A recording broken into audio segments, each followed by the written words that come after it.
Agrovodiy kuzatuvchilari, ko'rib turganlaring, kuz oyining eng kechki mevasidan bexi, hamma bilib turibdi.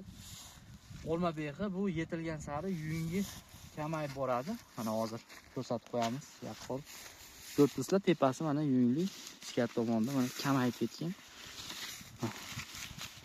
1 kilogrammi hozirgi paytda o'rtacha 15 ming so'm atrofida baholanayotgan bog'damiz. Hosiliga e'tibor berasizlar. Bexi juda ves beradi. Bittasi 1 kilogacha bo'lishi mumkin. Sletning hozir 400 gram, 500 gram ko'rilyapti bir donasi. Bexidan ham bog' qilishlaringizni tavsiya qilamiz, chunki saqlab, xotirjam xolodilniklar, bez xolodilnik tabiiy saqlab sotsalaring bo'ladi. Hozir buni so'rash juda ko'payib ketyapti, chunki ko'p restoranlar, to'yxonalar, shunga o'xshash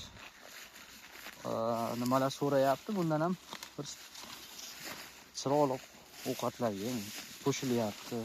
Bundan tashqari inson salomatligiga ham juda katta foydasi borligiga ko'pchilik bexiga talab kuchayyapti. Oldinlari behi yetishtirish jicha qiyin bo'ldi, zang kasallik kelganda. Hozircha xudo xolasa u kasallik bexilardan ancha yiroqlashdi. Tavsiya qilamiz, bexi ko'chatlari sotuvda bor. Murojaat uchun telefon raqamlarimiz 90 560 5034 telefonlarga telefon qilasizlar. Ko'chatlarni sotib olaverasizlar. Salomat bo'linglar. Mana hozirgi kundagi holati, bugun chislo oktyabrning 10-si. Salomat bo'linglar.